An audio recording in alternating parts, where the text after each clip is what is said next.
സുഖമില്ലെന്ന് പറഞ്ഞുകൊണ്ട് ഞാൻ നേരത്തെ എഴുന്നേറ്റു. യാത്രയൊക്കെ സുഖമായിരുന്നു മോനെ. ആയിരുന്നു മുത്തശ്ശ. പിന്നെ മുത്തശ്ശൻ പെട്ടെന്ന് ഇടപെട്ടിട്ടില്ലായിരുന്നെങ്കിൽ ഞാനിപ്പോ ജയിലിലായനെ. ഒരുപാട് പാടുപെട്ടു. അവിടെയുള്ള എന്റെ സുഹൃത്തുക്കളുമായിട്ട് നിരന്തരം കോണ്ടാക്ട് ചെയ്യേണ്ടി വന്നു. പിന്നെ മോനെ കൊടുക്കാൻ ശ്രമിച്ചവര് വലിയ കെട്ടാണ് കെട്ടിയത്. ആ ജ്വല്ലറിയ നമ്മളെ എല്ലാ അർത്ഥത്തിലും തകർക്കാൻ നോക്കുന്നത്. ഗൾഫിൽ അവന്മാര് മുന്നിൽ കയറിയല്ലേ. മൂർത്തീസ് ജ്വല്ലറിയുടെ ബാക്ക് ബോൺ മോനാണെന്ന് അവർക്ക് നന്നായിട്ട് അറിയാം. അതുകൊണ്ടാണ് മോനെ അകത്താക്കാൻ അവർ ശ്രമിച്ചത്. അതോടെ ഇവിടുത്തെ ബിസിനസിന്റെ താളം തെറ്റുമല്ലോ. അവരിവിടെ ലാൻഡ് ചെയ്ത് കഴിഞ്ഞു. ഇനിയിപ്പോ തഴച്ചു വളരാനാണ് നോക്കുന്നത്. നമ്മൾ നമ്പർ 1 ആവാൻ വേണ്ടി ഇത്തരം വൃത്തികെട്ട കളികളൊന്നും കളിച്ചിട്ടില്ല. എതിരാളികളെ മാനസികമായി തകർക്കാൻ നോക്കിയിട്ടുമില്ല. നമ്മൾ സത്യസന്ധമായി ബിസിനസ് ചെയ്തിട്ടാണ് മുൻപിലെത്തിയത്. എന്നാൽ നമ്മുടെ എതിരാളികൾ അങ്ങനെയല്ല മുത്തശ്ശ. ഗൾഫിലുള്ള മിക്ക ജ്വല്ലറികൾ അവർ വാങ്ങി. നമ്മളെ അവർക്ക് തൊടാൻ പറ്റാത്ത. ആരാണ് ഈ AN ജ്വല്ലറിയുടെ MD? അതിന് വ്യക്തമായൊരു ധാരണ കിട്ടിയിട്ടില്ല. 4-5 പേര് ചേർന്നുള്ളൊരു കമ്പനിയാണെന്ന് അറിയാൻ കഴിഞ്ഞത്. എന്തൊക്കെയോ ദുരൂഹതകളുണ്ട്. നീ എന്തായാലും യാത്ര ചെയ്ത് ക്ഷീണിച്ചു വന്നാലേ. ഇവിടെ പലരും അറിഞ്ഞിട്ടില്ല നീ വരുന്ന കാര്യം. മോൻ പോയി കിടന്ന് നന്നായിട്ടൊന്നും പറഞ്ഞു. അതുപോലെ തന്നെ മോനെ കാത്ത് വിഷമിച്ചിരിക്കുകയായിരുന്നു മോള്. ആ കുട്ടിയെ ഒന്ന് ആശ്വസിപ്പിക്കുകയും ചെയ്യും. ശരി മുത്തശ്ശ.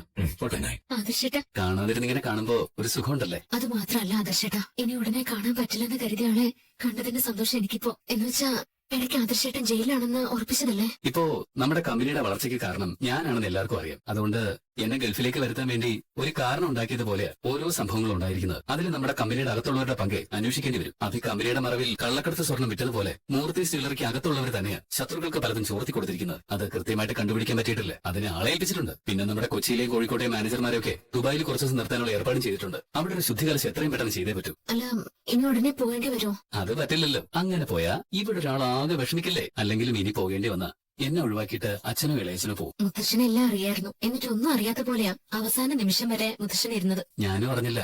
ഇതിനിടയില് മുത്തശ്ശൻ അവിടുത്തെ കാര്യങ്ങളൊക്കെ ചെയ്യുന്നുണ്ടെന്ന്. എല്ലാം കഴിഞ്ഞ ശേഷം മുത്തശ്ശൻ എത്രത്തോളം പരിശ്രമിച്ചു എന്ന് ഞാനും അറിയുന്നത്. അവിടെ അറബികൾക്കിടയിൽ നമ്മുടെ ജ്വല്ലറിക്ക് ഒരു ഗുഡ് വില്ലുണ്ട്. അതൊക്കെ മുത്തശ്ശനായിട്ട് ഉണ്ടാക്കിയത്. അത് ശരിക്കും പറഞ്ഞാൽ നമ്മളെ തുണച്ചത്. എന്തായാലും ഈ സമയത്ത് ആദർശേട്ടൻ വന്നത് എന്തുകൊണ്ട് നന്നായി. അതുകൊണ്ട് ഈ വരവ് ആരും അറിഞ്ഞിട്ടില്ല.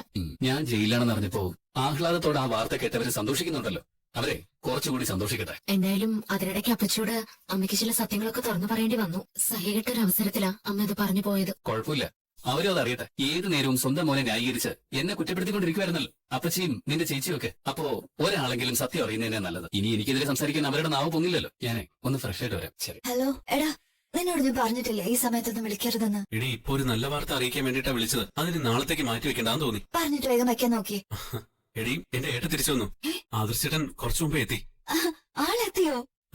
ഇപ്പൊ നിനക്ക് സന്തോഷമായല്ലോ. എടി, ഞാനിത് ഇപ്പോഴല്ലാതെ പിന്നെ എപ്പോഴാ പറയേണ്ടത്? എടാ, ഈ സമയത്തൊക്കെ നീ എന്നെ വിളിച്ചെന്ന് അറിഞ്ഞാലേ അമ്മ എന്നെ നിർത്തിപ്പൊരിക്കും. എടി, ഇങ്ങനെയുള്ള കാര്യം പറയാനായിട്ട് വിളിച്ചോണ്ട് നിന്റെ അമ്മ ഒന്നും പറയാൻ പോകുന്നില്ല. എന്നാലും ഈ സമയത്ത് എന്തിനാ വിളിച്ചോന്ന് ചോദിക്കില്ലേ? എന്നാ ഒരു കാര്യം ചെയ്യ്. അങ്ങനെയെങ്കിൽ നയനടുത്ത് വിളിച്ചെന്ന് പറയണം. ആദർശേട്ടന്റെ കാര്യം പറയാം. ബെസ്റ്റ്. എങ്കിൽ അമ്മ വിളിച്ച് നേരെ ചേച്ചിയോട് ചോദിക്കും എന്നെ വിളിച്ചോന്ന്. അപ്പൊ പിന്നെ ചേച്ചി നിന്നെയും അമ്മ എന്നെയും സംശയിക്കും. എന്തായാലും ഇപ്പൊ അമ്മ വന്നില്ലല്ലോ. എനിക്കാണെങ്കിൽ ഇതുപോലൊരു നല്ല വാർത്ത നിന്റെ അടുത്ത് എത്തിക്കാനും പറ്റി. പിന്നെ നിന്റെ നവേച്ചയും അമ്മയും അപ്പച്ചിയും ഒന്നും ഇക്കാര്യം അറിഞ്ഞിട്ടില്ല. തൽക്കാലം അവരെയൊന്നും അറിയിക്കേണ്ടതാണ് നയനടുത്തേയും വല്യമ്മയൊക്കെ പറഞ്ഞത്. അതെന്തുകൊണ്ട് നന്നായി. കുറച്ചു ദിവസം അവരൊക്കെ സന്തോഷിക്കട്ടെ. എനിക്ക് ഇങ്ങനെ ഒരു അവസ്ഥ ഉണ്ടായിട്ട് പോലും എന്നെ ഒന്ന് വന്ന് കാണാനുള്ള സന്മനസ് കാണിച്ചില്ല എന്റെ ചേച്ചി. അത്രയ്ക്ക് ദേഷ്യോ എന്നോട് നയനിച്ചോടും ഒക്കെ. അതറിയാവുന്നോണ്ടാ ആദർശേട്ടൻ പെട്ടെന്ന് അവരുടെ മുമ്പില് പ്രത്യക്ഷപ്പെടാത്തത്. അബിയെ ജയിലിലാക്കിയതിന് ദൈവം കൊടുത്ത ശിക്ഷയാ ആദർശേട്ടന്റെ ജയിൽവാസം എന്നൊക്കെയാ നിന്റെ ചേച്ചി പറഞ്ഞോണ്ട് നടക്കുന്നത്. അവരങ്ങനെ പറയത്തുള്ളൂ. നിന്റെ വീട്ടിലേക്ക് എന്റെ ചേച്ചി വന്നപ്പോഴുള്ള അവസ്ഥ അറിയാലോ. ഇടക്കാലത്തൊന്ന് നന്നായതാ. അതും പോയി. എന്നുവെച്ചാ കുറുക്കന്റെ കൂടല്ലേ, പിന്നെ എങ്ങനെ നന്നാവന? അത് ഓർക്കുമ്പോഴാ ചേച്ചിയോട് സഹതാപം തോന്നുന്നത്. കഥ അറിയാതെ ആട്ടം കാണാന്നൊക്കെ കേട്ടിട്ടേ ഉള്ളൂ. ഇവിടെപ്പതേ അതാ സംഭവിച്ചുകൊണ്ടിരിക്കുന്നത്. എന്തായാലും കഥ അറിയാതെ നടന്ന അപ്പച്ചി ഇപ്പൊ എല്ലാം അറിഞ്ഞല്ലോ. അതുകൊണ്ടിപ്പോ അടങ്ങി ഒതുങ്ങിയാ ജീവിക്കുന്നേ. എന്റെ നയനേച്ചിയുടെ ഇപ്പോഴത്തെ സന്തോഷം അത് പറഞ്ഞറിയിക്കാൻ പറ്റാത്തതായിരിക്കും. പാവം എത്രമാത്രം വിഷമിച്ചതാ. ആദർശേട്ടൻ ജയിലിലാണെന്ന് അറിഞ്ഞപ്പോ ഈ വീടിനാ മുഴുവൻ ഇരുട്ടിലായിപ്പോയി. ഇപ്പൊ എന്തായാലും വെളിച്ചം വന്നിട്ടുണ്ട്. ഈ സന്തോഷം നമുക്ക് വേണമെങ്കിൽ ഏതെങ്കിലും ഹോട്ടലിൽ പോയി ആഘോഷിക്കായിരുന്നു. പക്ഷെ നീ കിടപ്പിലായി പോയില്ലേ. ആഘോഷങ്ങളെല്ലാം കൂടി മോൻ ഓർത്തു വെച്ചോ. ഒരു ദിവസം നമുക്ക് ഒന്നിച്ചങ്ങ് ആഘോഷിക്കാം. ശരിടാ. ശരിയെന്നാ, ഓക്കെ. മോളെ, കുറച്ചു നേരം കൂടി എല്ലാവരും സന്തോഷിക്കട്ടെ അല്ലേ?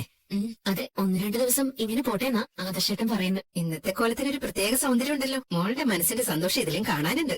അത്രത്തോളം ഞാൻ തീ തിന്നില്ല അമ്മ. ആദർശേട്ടൻ ജയിലിലായി അറിഞ്ഞ ശേഷം സത്യം പറഞ്ഞ ചങ്ക് പൊട്ടിയ അവസ്ഥയായിരുന്നു എനിക്ക്. എങ്കിലും ആരായിരിക്കും മോളെ അങ്ങനെ തെറ്റായൊരു വാർത്ത വിളിച്ചു പറഞ്ഞത്? അത് തെറ്റായ വാർത്തയാണെന്ന് പറയാൻ പറ്റില്ലല്ലോ. ആദർശേട്ടൻ ജയിലിൽ പോവാതെ തലനാടിഴക്കല്ലേ രക്ഷപ്പെട്ടത്. എങ്കിലും ജയിലിൽ പോയില്ലല്ലോ. അപ്പൊ പിന്നെ അത്രയും കൃത്യമായിട്ട് ആരായിരിക്കും വിളിച്ചു പറഞ്ഞത്? അവിടെ അന്വേഷിച്ചപ്പോ നമ്മുടെ സ്റ്റാഫുകൾ ആരും വിളിച്ചിട്ടില്ലെന്ന് അറിഞ്ഞത്. അപ്പോ ആദർശേട്ടനെ ചതിയിൽപ്പെടുത്താൻ നോക്കിയവർ തന്നെയായിരിക്കും വിളിച്ചത്. അതിനാ മോളെ സാധ്യത കൂടുതല്.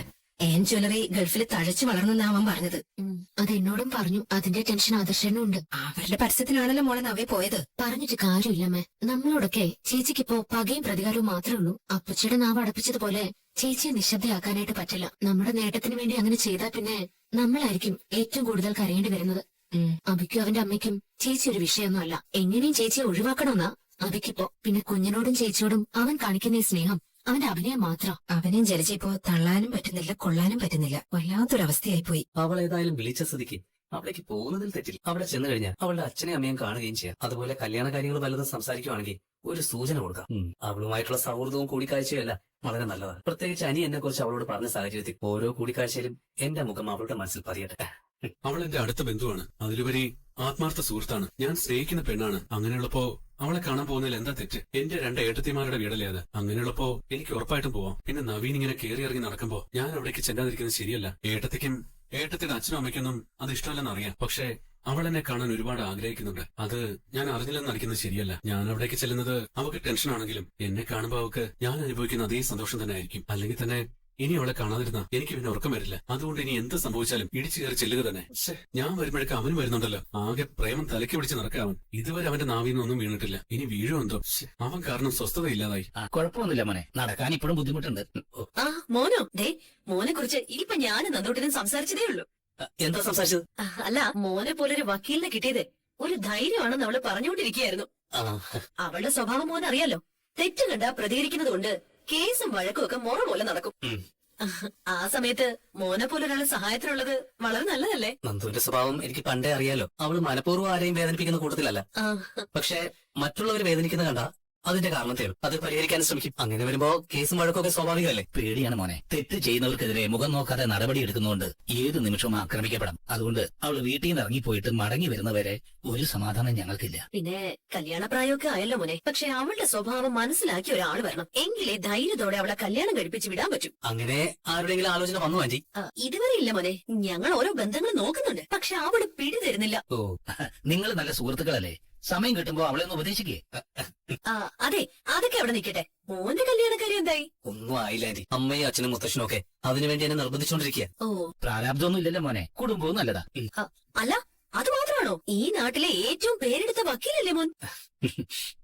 മൂർത്തി സാറിനെയും കുടുംബത്തെയും കേസിൽ നിന്ന് രക്ഷപ്പെടുത്തിയതോടെ മോന്റെ പേരും പ്രശസ്തിയും ഉയർന്നിട്ടുണ്ട്. അതിനു മുമ്പും അത്യാവശ്യം പേരൊക്കെ ഉണ്ടായിരുന്നു. എന്ന് വെച്ചാ പേരെടുത്തൊരു വക്കീലിന്റെ കൊച്ചുമോനല്ലേ. അതുകൊണ്ട് കേസിന് പഞ്ഞൊന്നുമില്ല. പിന്നെ ഈ പറഞ്ഞ പോലെ അനിയുടെ കേസ് ജയിച്ചോടെ നിന്ന് തിരിയാൻ സമയമില്ലാതായി. എന്ന് വെച്ച് പെണ്ണ് കെട്ടാൻ മറന്നുപോയത്. അതൊരിക്കലും ഇല്ല. എന്തായാലും അമ്മയ്ക്കൊരു മരുമോളെ കൊടുത്തേ പറ്റൂ. നന്ദുവിനെ പോലെ തന്റെ ഇടവും ധൈര്യമൊക്കെ ഒരു പെൺകുട്ടിയെ കിട്ടണമെന്നാ എന്റെ ആഗ്രഹം. ഇത് പഴയ കാലമൊന്നും അല്ലല്ലോ. പെൺകുട്ടികളും ആൺകുട്ടികളും തമ്മിൽ വലിയ വ്യത്യാസമൊന്നുമില്ല. പറഞ്ഞിട്ട് കാര്യമില്ല. അമ്മയ്ക്ക് അത്തരം പെൺകുട്ടികളോട് ഒരു താല്പര്യമില്ല. മോനെ, കുടുംബത്തിലുള്ളവരുടെ താല്പര്യം കൂടി മനസ്സിലാക്കിയിട്ട് വേണം ഒരാളെ വീട്ടിലോട്ട് കൂട്ടിക്കൊണ്ടുവരാൻ. അല്ലെങ്കിൽ എന്നും പൊരുത്തക്കേടും വഴക്കും ഒക്കെ ആയിരിക്കും വീട്ടിനകത്ത്. അല്ല, ഈ വിവാഹം നമ്മൾ ചിന്തിക്കുന്നത് പോലെ ഒന്നും നടക്കണമെന്നില്ലല്ലോ മോനെ. നമ്മുടെ കുടുംബത്തിലേക്ക് കയറി വന്ന ശേഷം വീട്ടിലുള്ളവരെയൊക്കെ മനസ്സിലാക്കി നമ്മളിൽ ഒരാളായിട്ട് ജീവിക്കാൻ കഴിയുന്ന ഒരു പെൺകുട്ടിയെ കിട്ടിയ ഭാഗ്യം. ഞാനെന്നാ നന്ദൂരൊന്ന് കണ്ടിട്ട് വരാം. വക്കീലാണെങ്കിലും അതിന്റെ തലക്കനൊന്നും ഇല്ലാട്ടോ. നരസിംഹൻ സാറിന്റെ കൊച്ചുമോനല്ലേ ഗോന്നേട്ടാ. അതിന്റെ എല്ലാ ഗുണങ്ങളും ആ പയ്യനുണ്ടാവും. നന്ദു, നവീനേട്ടനോ? ഇരിക്കെ. പഴയ പോലെ വിളിയൊന്നുമില്ലെന്ന് പരാതിയല്ലേ? അപ്പൊ പിന്നെ നേരിട്ട് വന്ന് കാണാന്ന് വിചാരിച്ചു. അയ്യോ, അത് ഞാൻ വെറുതെ പറഞ്ഞല്ലേ. അല്ല, ഇന്ന് തിരക്ക് കുറവായിരുന്നു. അപ്പൊ കരുതി കുറച്ച് സമയം നന്ദുവിന്റെ അടുത്ത് വന്നിരിക്കാന്ന്. നന്നായി. ആരെങ്കിലും ഒക്കെ ഇതുപോലെ വരുന്നത് ഒരു സന്തോഷം. അല്ലെങ്കിലേ ദേ ഈ ഇരിപ്പേ ഭയങ്കര ബോറാ. സൂക്ഷിക്കണം കേട്ടോ. ഇടയ്ക്ക് ഞാൻ നന്ദുവിന്റെ അച്ഛനെ വിളിച്ചപ്പോ പറഞ്ഞായിരുന്നു ഇവിടെ കള്ളം കയറിയ കാര്യം. അവരൊക്കെ സംശയിക്കുന്നത് പോലെ അത് നന്ദുവിനെ അപായപ്പെടുത്താൻ വന്ന ആരെങ്കിലും ആയിരിക്കും. അത് കേസാക്കിയില്ലേ? ഏയ്, തൽക്കാലം കേസൊന്നും വേണ്ടെന്ന് ഞാൻ പറഞ്ഞു. ഇവിടെ നിന്ന് എഴുന്നേറ്റിട്ട് ഞാൻ തന്നെ ആരാ വന്നെന്ന് അന്വേഷിച്ചോളാം. ഞാൻ ഇങ്ങോട്ട് വന്നപ്പോഴേ നന്ദുവിന്റെ അച്ഛനും അമ്മയൊക്കെ എന്റെ വിവാഹത്തെ പറ്റി തിരക്കിയായിരുന്നു. നന്ദുവിനും അതിനുള്ള പ്രായമൊക്കെ കഴിഞ്ഞു കേട്ടോ. എവിടെ കഴിഞ്ഞു? ഇപ്പൊ പെൺകുട്ടികളെ ഒരു 10-27 വയസ്സ് കഴിയാതെ വിവാഹത്തെ പറ്റി ചിന്തിക്കത്തേ ഇല്ല. ജീവിതം കുറച്ചൊന്ന് ആസ്വദിക്കട്ടെ നവീനേട്ടാ. എന്നിട്ട് മതി തളയ്ക്കപ്പെടുന്നതൊക്കെ. തിളക്കിപ്പെടാനോ? വിവാഹം എന്ന് പറയുന്നത് ഒരു തടവറയാണോ? അങ്ങനെ ഒരു ചിന്ത പെൺകുട്ടികളിൽ വന്നതുകൊണ്ടാണല്ലോ വിവാഹത്തോട് അവർക്ക് താല്പര്യം കുറഞ്ഞത്. നന്ദുവിനെ പോലുള്ള പെൺകുട്ടികളെ ആർക്കെങ്കിലും തളയ്ക്കാൻ പറ്റുമോ? എത്ര തന്റെ ഇടം കാണിച്ചു എന്ന് പറഞ്ഞാലും താലി കെട്ടിയ ഒരാളെ ഇട്ടെറിഞ്ഞു പോകുമ്പോഴേ ആർക്കായാലും ഒരു വേദനയൊക്കെ ഉണ്ടാവും. അയാളുടെ കുട്ടികളുടെ അമ്മയായി കഴിഞ്ഞാ പിന്നെ പറയുകയും വേണ്ട. അത്തരം സാഹചര്യങ്ങള് പരമാവധി ഒഴിവാക്കുന്നതല്ലേ നല്ലത്. എന്റെ പ്രൊഫഷനും വിവാഹം തമ്മിൽ ഒത്തുപോവില്ല. അതെന്താ? വനിതാ പോലീസുകാരും വിവാഹം കഴിക്കുന്നില്ലേ? അതൊക്കെയുണ്ട്. പക്ഷെ ഞാനൊരു അഗ്രസീവായ പോലീസ് ഓഫീസർ അല്ലേ. നീതി നടപ്പിലാക്കാൻ നടക്കുന്ന പോലീസുകാരൊക്കെ നന്നായിട്ട് ശ്രദ്ധിക്കണം. അപകടം ഏത് വഴി വരുമെന്ന് പറയാൻ പറ്റില്ലല്ലോ. വിവാഹം കഴിഞ്ഞാൽ ചിലപ്പോ കുട്ടികളെയും ജീവിത പങ്കാളിയെയായിരിക്കും ശത്രുക്കൾ ആക്രമിക്കുന്നത്. പക്ഷേ നല്ല ബന്ധം വന്നാ നിന്റെ അച്ഛനമ്മയും കൈ കൊടുക്കില്ലേ? അവര് കൈ കൊടുത്താലും വിവാഹം കഴിക്കേണ്ട ഞാനല്ലേ. എനിക്ക് 100% ഇഷ്ടപ്പെടാത്ത ഒരു ബന്ധം ഞാൻ തെരഞ്ഞെടുക്കില്ല. വിവാഹം കഴിക്കുന്ന ആളെ പൂർണ്ണമായിട്ട് മനസ്സിലാക്കിയിട്ടേ ഞാൻ അയാളുടെ മുന്നിൽ താലി കെട്ടാനായിട്ട് ഇരുന്നു കൊടുക്കത്തുള്ളൂ. അപ്പോ അടുത്തറിയാവുന്ന